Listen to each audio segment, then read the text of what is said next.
కొంతమంది ఉంటారు, ఎవరితో సహవాసం చేస్తారు తెలుసా? దేవుని నమ్ముకుని బాగా తీసుకుని తాగుతూ ఉంటాడు. మళ్ళీ ఒక ఆయన ఆ తాగుబోతాడు ఫ్రెండ్, సిగరెట్ కాలుస్తా ఉంటాడు. ఏంటి ఆ సిగరెట్ కాలుస్తా ఉంటాడు? మొట్టమొదటి ఈయన ఆగకూడదు కదా బ్రదర్ మనం అంటే, ఎవరున్నారు బ్రదర్ అసలు? ఏ పాస్టర్ గారు ఉన్నాడు చూపించు నాకు అంటాడు.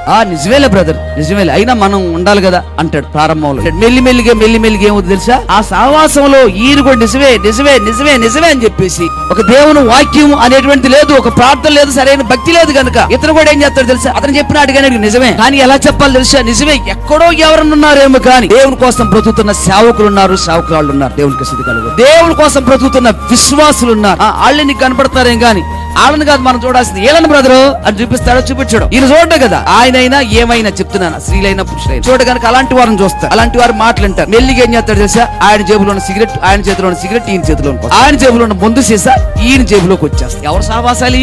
నీ సహవాసం మరొకళ్ళు చెరిపేది ఉండకూడదు. మన సహవాసం ఎలా ఉండాలి తెలుసా? చెడిపోయిన వారిని, చెరిపివేయబడిన వారు బాగు చేసేది ఉండాలి సహవాసం. దేవుడు విసర్జించిన వాళ్ళని తెచ్చుకుంటే నీకు విజయం ఎంత మాత్రం కూడా రాదో అని చెప్పాడు.